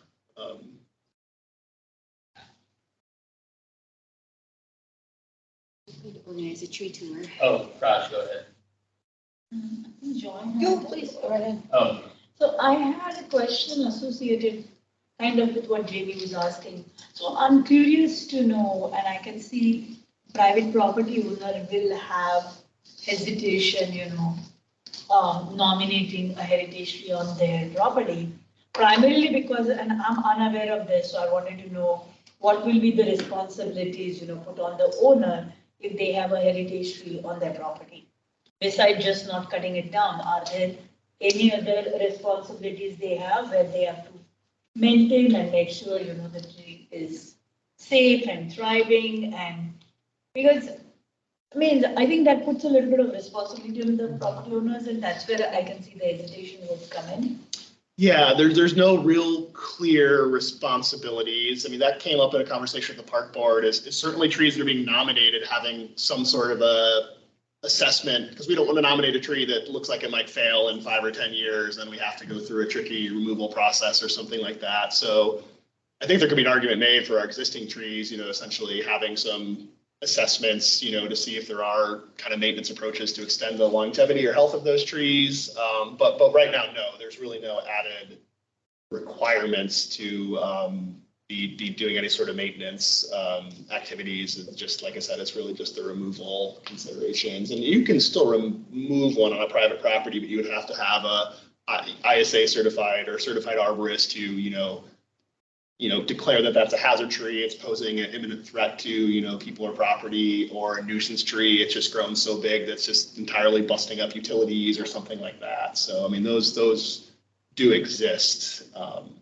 But if you wanted to just, build a sport court or something in your backyard and that tree's there, you couldn't do that. So then I just had one more comment. I think this is a great program. I kind of knew about it, but I didn't know so many details about it. Personally, I think this is a great program and I can see certain ways, you can incorporate more community outreach on this. Like, I know we have city tours or things like that where, you can inform or include the Heritage Tea programs.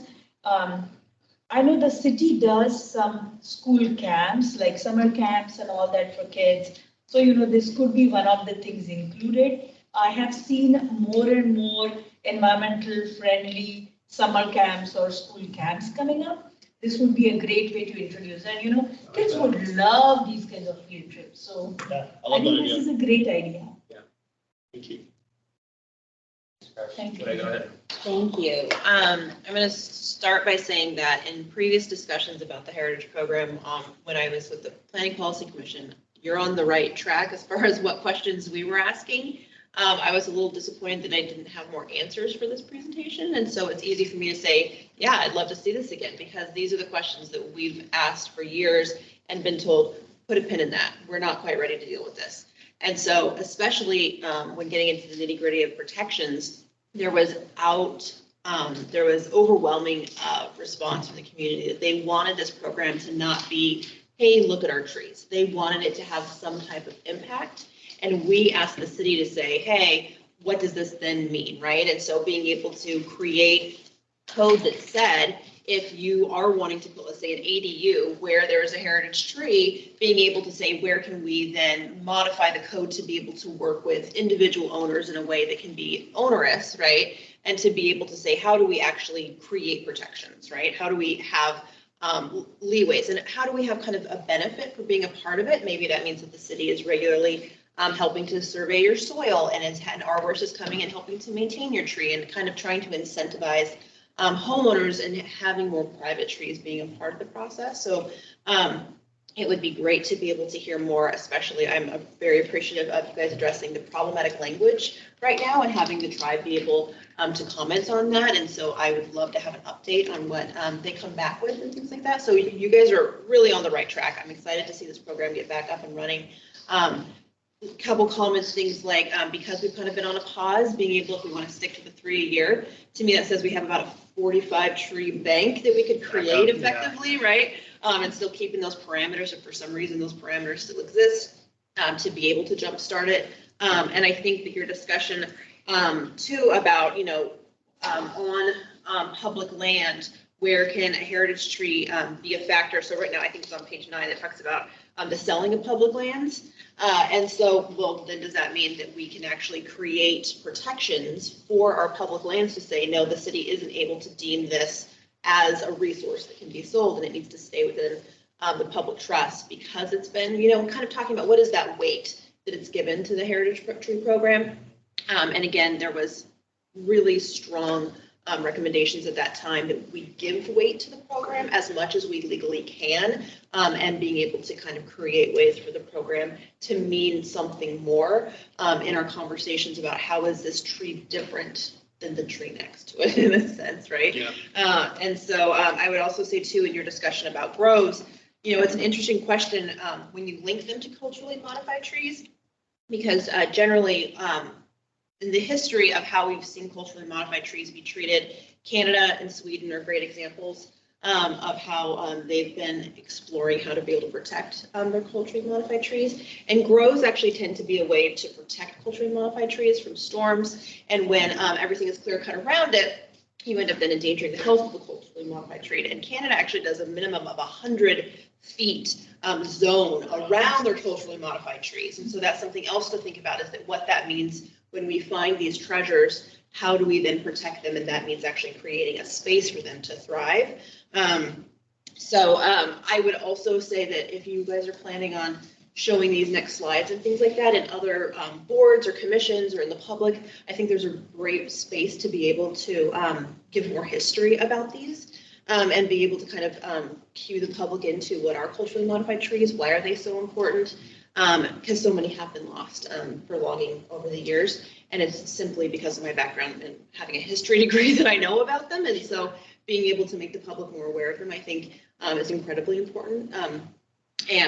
Rather than waiting for something like Luma, where we have to have such a huge public outpouring to be able to protect something from developers who want to be able to do what's most advantageous to them rather than what is able to be done. Because Luma is a great example of something where we were able to have both. We can have the culturally modified tree and we can have housing. It didn't need to be what it kind of exploded into. And so how do we actually get ahead of that in our own community, I think is a really good example of how we could do better. I think it's also interesting to talk about with our culturally modified trees, kind of expanding too on that about, so I have a lot of notes on it, so I'm trying to condense it too, of being able to kind of talk about this importance on being able to honor this and kind of create wayfinding and within the Parks Department. I think it's a good way to acknowledge how we kind of have trails, how we have important locations included in the way that we talk about how we honor the land that we've been entrusted to help take care of. And so I think it's a fabulous opportunity for us to do better than we have before. Thank you, Joy. That was, yeah. And I really appreciate the context. I heard that a little bit through Dan Martinez, but I'll admit, like I said, I did not hear as much of that. So that's some of the PPC kind of background with heritage tree protection. So that's really, it was definitely a lot of put a pin in it. We're not quite ready. And so it's awesome that we're ready and having these conversations, but I think it's worth saying, well, how do we explore making these choices? And let's we need to make a choice and see. So it definitely sounds like this is something I think we'd want to bring back again to this group ideally early in the new year with some actual recommendations. And hearing how the tribe feels about it. Yeah, fantastic. Yeah, that's when they're ready to. Yeah, I don't think they're quite there. But yeah, on the CMT stuff specifically. But. Any other comments from the board? Do you have any questions for us, Dan? I don't think this is super helpful. So like I said, I mean, I do think that makes a lot of sense to bring this back with some kind of tangible recommendations of how we're going to modify this program. I think I kind of need to chat with some of my parks colleagues, but yeah, I think that's something we want to get moving on. So I mean, hopefully that's something we can maybe come back in January or February and get some feedback there before taking it to the park board for any sort of official adoption. Well, to say nice work. Yeah. In the short time you've been in that position, you've taken us a long way. So. Well, thanks. And then big thanks. I think they're still hanging in here with us, but our interns meeting in Leilani put most of that last presentation together. So they really have been awesome to work with here the last couple months. So I can make this one. I know we're a little behind schedule, and so I can make this one pretty quick. Obviously, if there's questions or feedback, but this is really meant to just be kind of informational. The next handful of slides on our urban forest team here within the city of Issaquah. So I want to kind of cover our Green Issaquah program, which we've talked briefly about through some of our other conversations tonight. some of the environmental education work we're doing, our park ranger program, and then just some kind of general updates on what I'm kind of broadly calling tree work, planting removal, pruning. That last slide, if you don't know, Alex Anderson on the right is our park ranger. Taylor Nichols is our Green Issaquah volunteer coordinator. It's a half-time position, but that was also new shortly after my position was created earlier this year. And then on the left there is Vera, who is a seasonal park ranger. Her term has ended with us, but she was on with us for about 4 or 5 months over the summer. So I was out after an event at Confluence Park. So I'm going to start with Green Issaquah, and I think most of you are familiar with this program. Kind of started with the Green Cities model. We have a lot of green cities in our region. That was a program Forterra started. The city worked with Forterra to launch this program. Forterra has really stepped back from a lot of their on-the-ground stewardship work, green cities included, and that was one reason I believe, that we really looked at kind of building out some of this stuff internally. Obviously talking about forest management planning and some of the other stuff tonight. But this is definitely a big part of what myself and Taylor are working on day to day. I'm really looking at improving our urban forest and natural area health, really through galvanizing, informed and involved community stewardship effort, and ensuring that long-term sustainability of forests and parks and natural areas, which we have over 1,500 acres of within city limits, which is pushing 20% of our land cover. So it was an REI group we had out at Confluence Park early this year doing some ivy removal. So these are just kind of some stats of where we're at as of almost the end of the calendar year here. We've worked with over 1,100 volunteers. We actually just with Green Issaquah Day, which we still held this past Saturday, even with the weather we had in the morning, we just rolled over 3,000 volunteer hours. Again, I'm calling out Ann, big thanks for his Wells Trails Club being there and braving that and canopy flipping over and everything. But we're working with a lot of businesses. REI, of course, steps up huge. They are regularly sending employees out for work parties. We've made some progress working with Costco, which has really been excited. They've had 3 events along the Pickering Reach and looking to try to do quarterly events with some of their staff. Some smaller businesses that aren't necessarily based in Issaquah too, but those have been the big 2 that we've worked with. And then hosting public events. So those are led by community partners like Wells Trails Club, Mountain Sound Greenway Trust. We're hoping to work more with Alex and Trout Unlimited and the Lake Sammamish Urban Wildlife Refuge Partnership next year on a site on Tibbetts Creek. And then our forest stewards too. Hopefully people are familiar with that, but these are dedicated recurring volunteer roles that we train up volunteers to adopt an area within a park and kind of perform the stewardship activities, whether it's invasive species removal, planting, and they can lead their own events or work independently or kind of a mix of both. There's Leilani on the left, Mina on the right, in that bottom right picture there. Our 2 Gibson Act interns too that we first interns with that school that we've sponsored within the Parks Department, and Mina actually worked with Stacy last year, I believe. So we're talking a lot about like the hands-on kind of restoration stewardship work, but we're trying to look at this more broadly as an educational program too. So Taylor's made a great connection with Eastside Audubon. We've started to host some bird walks at Confluence Park. We hosted our first in-person forest steward training back in August. So, our goal in the 20-year plan was to get to 10 stewards by this year, and we're actually right there, which is great. We're above our volunteer hour goal too for 2023. And like I said, expanding educational opportunities for forest stewards. We just had a tree planting kind of 101 that a couple people in this room, Jamie and Ann, were both at that one too. So, and that's, I guess, a little out of date. We just had our Green Issaquah Day this past Saturday.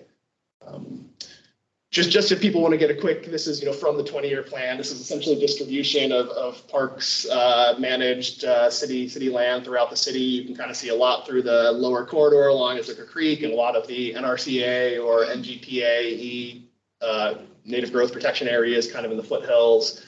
So that this is kind of how our 1,500 acres is distributed across the city limits. Go to the next slide, please. This one's really hard to read, I'm sorry, but I really like that Taylor kind of put this together to see how those 3,000 hours were kind of split up across parks. So a lot of that, we've been doing a lot of work at Confluence Park. It's, working with volunteers, sometimes it's just easiest to have parking, bathrooms, accessibility, and really great story at Confluence Park. At least I think so in terms of conservation and restoration. The Rainier Trail we've worked on a lot this year. Park Point is kind of that beigey brown color on the left side there. So, and then some smaller park areas like the little Dogwood Bridge on Issaquah Creek on Dogwood Street. There's a little maybe half-acre spot we have a forest steward working at. So some smaller hours, but still really good impact too. The naming conventions certainly get tricky in the city, but we try to follow as best we can what we have in the 20-year plan.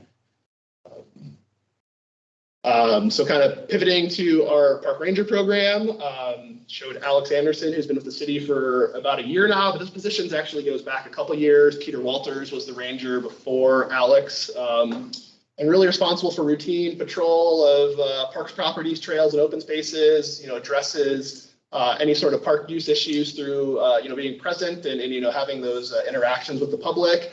He is unarmed, no law enforcement authority. We're really talking about kind of those roles in the bottom there, enforcement through education. So those might be things like, off-leash dogs, especially in critical areas we're trying to educate more about during salmon season. Fire pits, gosh, my goodness, just how often we've had little fires in parks is really kind of alarming, and really trying to work with the public on that. A lot of this does tie to working with our unhoused populations in Issaquah, and Alex is really on the front line working with our human services team on providing services and really trying to work with people that we do have temporarily living in our park systems, some park and trail maintenance and interpretation, outdoor education. Those are really kind of the main roles for our park ranger. This was he does these great quarterly reports. We track all these different contacts on our internal GIS system.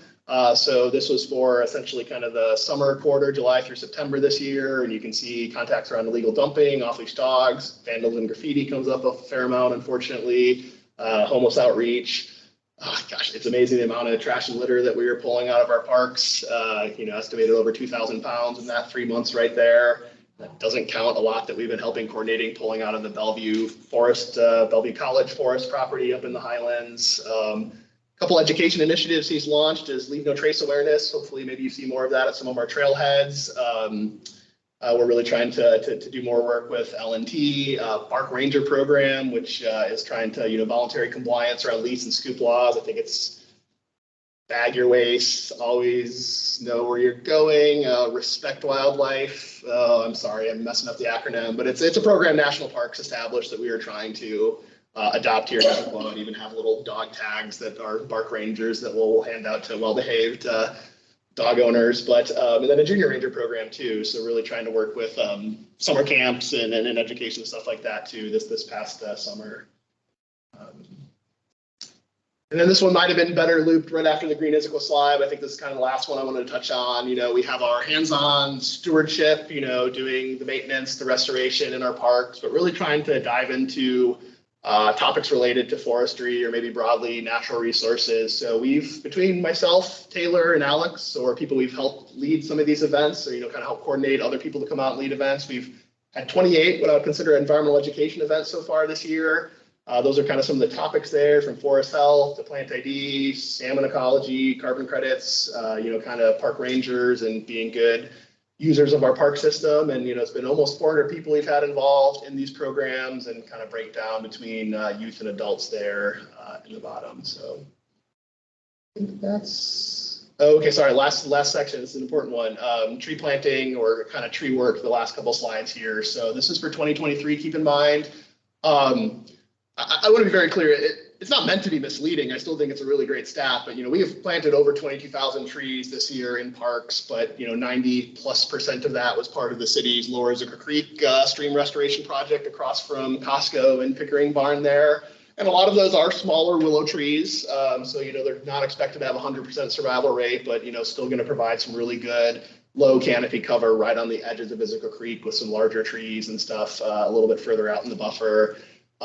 That's another 17,000 native shrubs and trees. So yeah, through Green Issaquah, through volunteers themselves, we're probably closer to about 2,000 native plants this year. And this doesn't include the 300 or 400 we just put in Green Issaquah Day and a couple other events we have planned through the end of November. So hoping to get upwards of another 1,000 native plants installed before the end of this year, and more in the new year as well.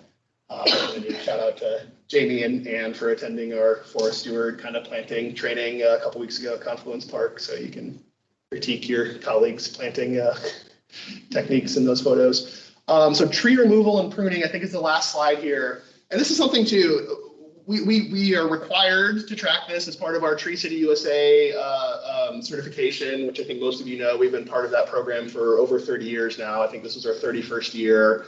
Our tracking sheet is something that I really want to kind of update and modify and have more subtleties to it as it relates to you know, how we're kind of managing trees here. Right now we have 65 trees removed, but I do want to kind of call out that, you know, almost half of those 28 are trees like this, and I don't think even constitute tree removal. Essentially, it's tree maintenance where we're trying to keep our trail corridors open and, you know, leave any of the rest of the tree material on site. A lot of those trees are dead trees. A lot of those trees are recently planted trees that, you know, just one reason or another didn't fit the site. Irrigation maybe malfunction, you know, so this goes really into the urban forest management plan where we need to be a little bit more strategic about our plant establishment or growing trees, as Andrea and Chris were referring to. But this is where I started collecting this information and will intend to going forward, but I don't have this for the first few months of the year, is, you know, what were the size of these trees? Are we talking about trees under 6 or 8 inches where it wouldn't require a tree removal permit? Are we talking about larger trees that have died for other reasons? You know, Western red cedar or Douglas fir. There have been a few larger trees. So really of those 65, there have been 4 living trees that we've had assessments that have been deemed either nuisance or hazard trees that we've removed within park space this year. And then we are pruning a lot of trees. Some of that is through CEPTAD, the crime prevention through environmental design. So, you know, limbing up trees for better visibility in some of our open spaces. Some of that is, you know, conflicts with utilities or power lines and things like that, keeping right-of-ways open, sidewalks, roads. So tree health, visibility, trail corridors is where we do a lot of our tree pruning. And myself and one of our parks operations staff was able to coordinate a tree pruning training for our whole parks operations team and a few of the staff with Public Works Streets team in October with Plant Amnesty, which was great to just try to get into some better habits around our pruning techniques. So yeah, something that we really want to try to kind of improve upon moving forward too. So I think that might be it.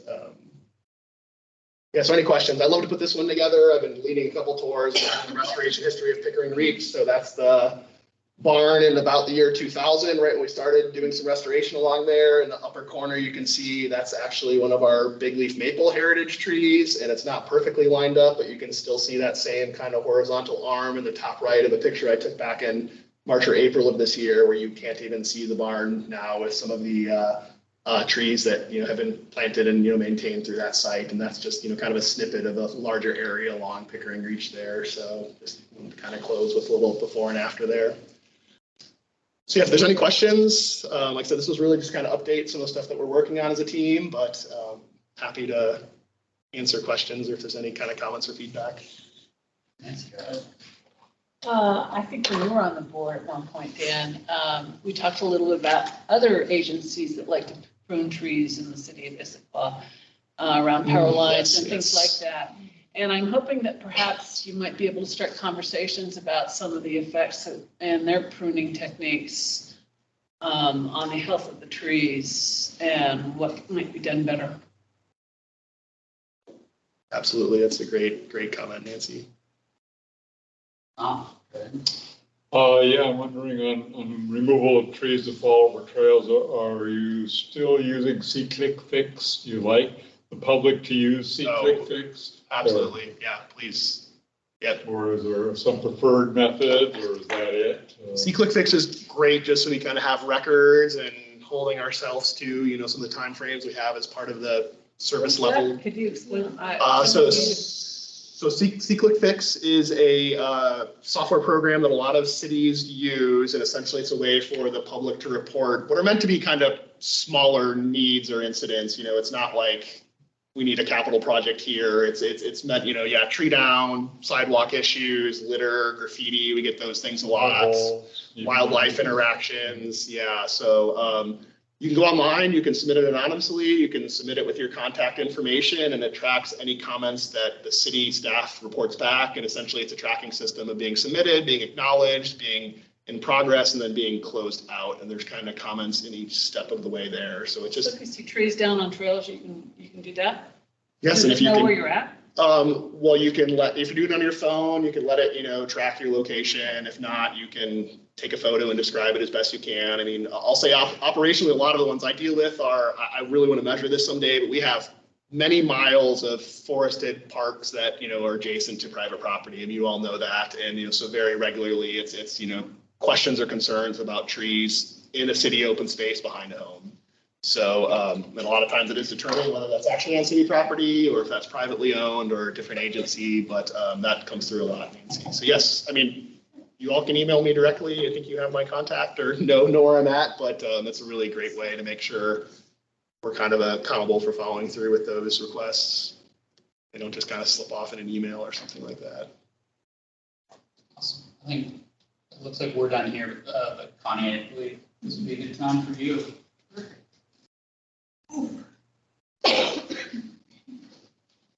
So I sent you all my 2008 thing that finally is happening in an urban forest plan.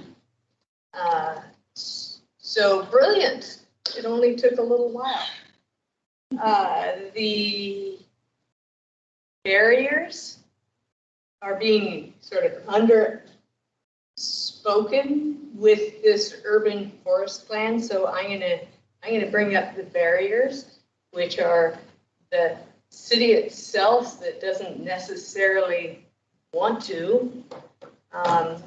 There's no particular person in charge whose responsibility it is to be able to take care of the urban forest, who also has the authority over all of the departments in the city. Because Public Works has a whole different feeling about trees, and the Parks Department, part of it thinks trees are great, the other part doesn't think trees are so great.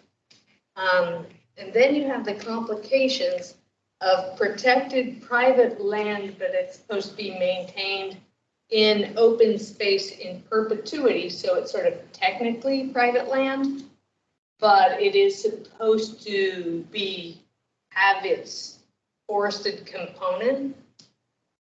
And that is supposed to be part of your urban forest. You have your homeowners associations, open spaces are a great example of that, right? You say urban forest management plan, you are not saying it's a tree plan, yet it is being treated as a tree plan. And a forest is very different than trees.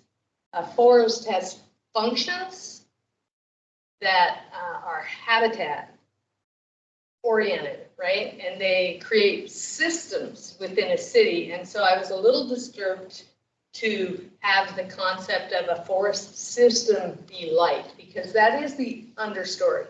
That is the animals that spread and create the habitat, not just riparian areas, because you have your upland. It all contributes together to create your forest system.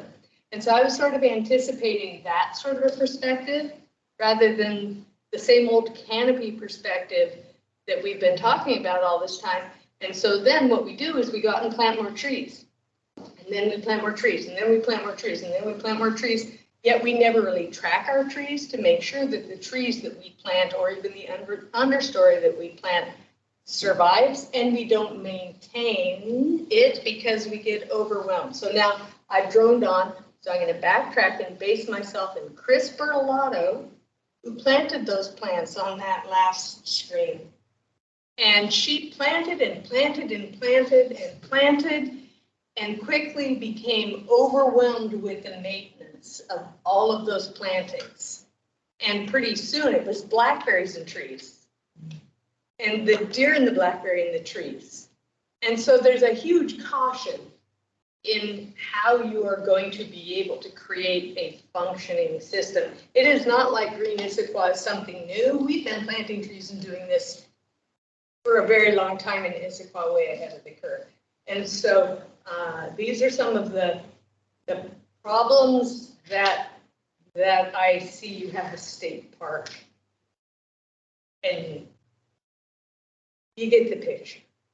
Now let's go to heritage trees. I tried to get some public trees to gain heritage status as a test last year in the Parks Department. And I tried to get that lovely set of trees in front of Tibbetts Valley Park. You know that set of trees where you're driving down Newport Way and there's Tibbetts Valley Park and there's all those London plane trees? And some of them are in the park. Oh, some of them are in the street right of way. And the city's plans for that street is to take down all the trees. Because that's the right of way plan. That is the set. And so I'm going, that's crazy. They want to take down the trees so they can plant trees in the planter strip. That's crazy. And I got nowhere because it was more than 3 trees. The city has to give approval. Who was I as a community member saying, wow, city, these are really great trees and this is a really great amenity and it's right by a stormwater thing and it's got all the things that you need, that we need to keep. And it was like, yeah, no, we just have to change the whole program. It's like, okay, well, fine. So now we have a plan where those trees are supposed to come down in order to widen the road. And that is the structure of that. You guys saw it. You were mainly here. So how is it that we are going to get our tree canopy kept in place if we cannot get protections for these trees that help create the sense of our trees, the sense of arrival on streets, and make us this verdant green community that everybody loves?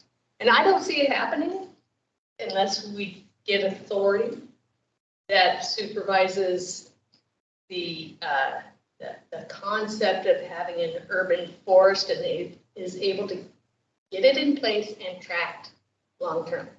And not just for our wonderful Dan here, who I think is just totally awesome, which is rare that I say that out loud to any staff member. But he will not always be here. So he needs to be able to, this needs to create a space for anybody who can take that position. And I don't see that that currently is, it didn't say duplicable up there. It didn't say, talk much about how you were going to actually get things done. So, okay, Mary, thank you.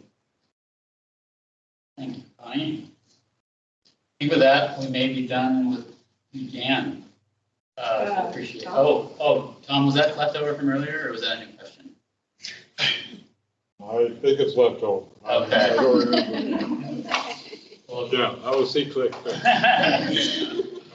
Thank you so much, Dan, for coming out tonight. Appreciate it. Yeah, good to see you all, and it sounds like we'll be meeting with you again in the new year, so. Thank you. Yeah, and please feel free anytime to reach out. I love to chat about all these things with you all, so. Thanks. We are at about 8:30. I know Stacy has a couple of topics. What do we want to do? I think we could punt the midpoint review. So the 2 topics were the ICAP next year is required, staff are required to do a midpoint check-in with council.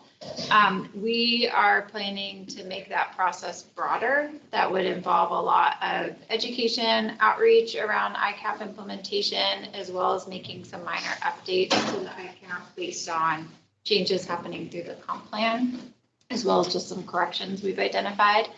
So we're looking for feedback on those 2 objectives for the midpoint check-in, as well as plans around community engagement. We can take that feedback over email, incorporate it, and bring this back for discussion to the board in December or January, depending on how those agendas shape up. So I'm fine to punt that one. It's time critical, but not so time critical we can't discuss it at a future meeting. The other one is our annual report and survey. So for those that are new to the board, we are required by the end of the year to submit an annual report to council that summarizes the work we've completed over the year, as well as provides a self-assessment of our work. So I provided a draft in the packet, seeking feedback on that draft so I can bring you a final draft report in December. Happy to take that feedback over email. The one thing is the survey. We were hoping to get that out tomorrow to give you all a couple weeks to complete it so we can then process the results and put them into that final draft report. So if there are suggestions for changes to the questions, I would appreciate any of that feedback tonight if we have a couple minutes or tomorrow. They're basically the same questions as last year. We're doing a little bit of cleanup and wordsmithing, but capturing the same concepts as we did last year to the questions. So happy to punt the first item. Just would love feedback on that ICAP midpoint check-in and our approach and engagement there.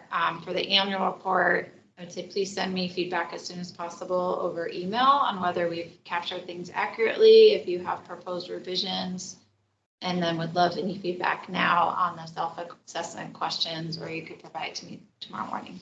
Does that work?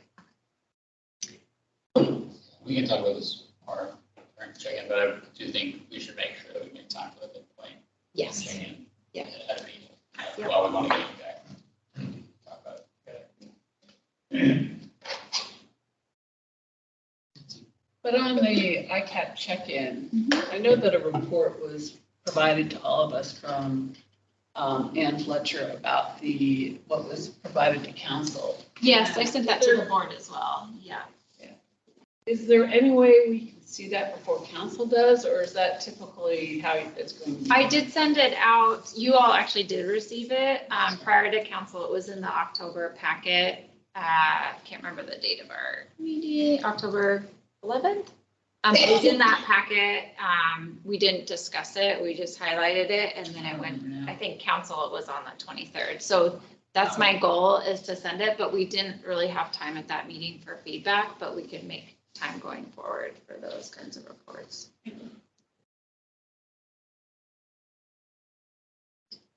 Any feedback on the survey questions? Go ahead. Hey, I kind of have a different perspective on this because I was one of the voices who advocated for creating the assessment. The idea was to give the board an opportunity to guide priorities in a way that other boards and commissions don't usually get a chance for. It would be interesting to have the board be more involved in adding things to the agenda for the year ahead and conversations about how to push topics that are outside of staff's agendas. The history of this board really was a kind of a warning of how rivers and streams became defunct, and trying to make sure that the environmental board was able to be active in a way that brought in new voices in a way that other boards and commissions do not. And I think it's something that's missing right now from that element, is talking about how this board can use its power to be able to be guiding the discussion in a more aggressive way, given the state of the world as it is, in a way that, again, is very different than the way that we have other volunteer boards and commissions in our city. And I didn't see that reflected necessarily, of being able to empower you guys to say these priorities need to get pushed in a different way. We need to be able to use this board as a voice of advocacy to council and to the administration, that I'm hoping that we can add into the metrics of being able to say, these are the things that we do that's been recommended, and this is kind of the extra credit version of what we're needing to do, and hoping to see that. And again, that's from that perspective of somebody who helped create this, because no other board or commission does this kind of assessment. It's actually required in the bylaws, and it was for a purpose. And so I'd love to see us kind of fulfill that mission in a way. And then I also had one question or suggestion, is being able to put it into, I don't know if you're going to do it as it's displayed in our packet, or if you're going to be putting it into a survey in a similar way that we've done before, feedback for when we have joint commissions or whatever. Yes, it'll be, I think last year we used a Google form. I think the year before that, people submitted their comments in a Word document. So we'll use some kind of survey method. Yeah, I would make, we've used a metric before of kind of a survey tool that's very easy to be able to move through. Yes, yeah, I think we used Google Sheet last year. Did you have to your first point, is there a specific question you'd want to see in the self-assessment? We will be bringing a draft work plan, 2024 work plan, to the board at our December meeting for discussion and input. I'm trying to think of a specific question we would ask in the self-assessment. I think it's interesting to get a feedback from board members as to for instance, there's often questions that staff asks and maybe there isn't such a defined answer that's given by the board. There's some inference. And so as you take away how the last year has gone for yourselves, was there something you were like, I really wish we would have had more of a focus on this, as from coming with the experience that you guys bring to the board of saying, I wish we would have spent more time on this. I wish we would have had more discussion about this particular topic. And as you reflect on this, being able to say, I feel like we kind of missed this. We hit what we were supposed to do, but we didn't really have the opportunity to push and say, actually, we need to get more technical knowledge on this. We need to be prioritizing this more and being able to advise council as to we need more budget to be able to go further on this, right? And so kind of reflecting on you being able to say how, you know, what maybe, not necessarily was like, what was I dissatisfied about, but what do I wish that we would have been able to spend more resources on and advocate to council and to staff. That's great, yeah. Any other feedback on the self-assessment?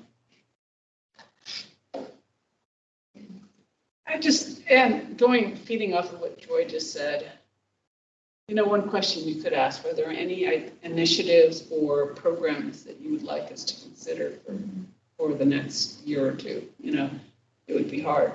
I know there's one that I pushed at one of the meetings that I would like to see the city explore, and that feedback would come back stronger, not in these questions, but if something like that was added. Great, okay. All right, well, as you head home tonight, if you have other thoughts, let us know. We're gonna try and get this out tomorrow afternoon or Monday at the latest. So folks have a couple weeks to fill out. Great, and then we'll bring the results of that as self-assessment with the final draft report to our next meeting. And we'll try and make room for that midpoint discussion as well then, but at the latest in January. And if you do have feedback on the draft board report, it was in your packet, please do send that to me so we can make corrections ahead of the December meeting. Great. Then looks like we're into our report. So was that report sort of? Or? Those were the regular agenda. I can do a very, very quick, just quick highlights because I'm trying to do council updates. Metroflex program launched. There were actually a few flyers out here when I came in, so grab one. That's the shuttle service essentially. There are just discussions coming up with council about a transportation sales tax, transportation benefit district. Jamie might have more knowledge about this from his time on the finance committee a couple of years ago. Tonight, the planning development environment council committee actually looked at the environment element. That's where David was tonight with Stephen. So we'll share their feedback that we received from them, maybe over email before our next meeting. And then on the 20th, they'll be looking at the mid-biennium budget adjustments. One thing to flag there is a proposal to bring back a full-time solid waste position. That work has been split across about 6 staff and multiple consultants. So we're looking forward to hopefully having someone back in that role in the new year. In your packet, David provided an introductory report on our city's greenhouse gas inventory. This is a 2022 community greenhouse gas inventory and then our first municipal operations inventory. He'll provide a much deeper dive at our next meeting into the results of that inventory. And then just one flag for ICAP implementation is next week we're going to be launching a big marketing campaign for our fuel switching incentive for the heat pump campaign. This is for moderate income households switching from a gas furnace to a heat pump. That's going to be a 5-city campaign that we'll be launching. And we have a very full December meeting. We'll be looking at the greenhouse gas inventory. Christian will be back to talk about the natural environment checklist. He's been working with his staff to do a bit of a backcast isn't the right word, but look at some previous projects and run them through the spreadsheet. He also made some improvements to the spreadsheet. We'll be looking at our board report and survey results, and then our 2024 work plan. So might be maybe plan for a little extra time at our last meeting. We just have a lot of projects we want to get reported out on before the end of the year, and then just some housekeeping and administrative items. And that meeting is December 13th. We're gonna bring sustenance. I will bring cookies, something, pumpkin bread or something, yes. We can all bring cookies. Yes, cider and cookies. Yeah, cider, that sounds good. Is there any other business on the board or from Stacy? All right, we are adjourned.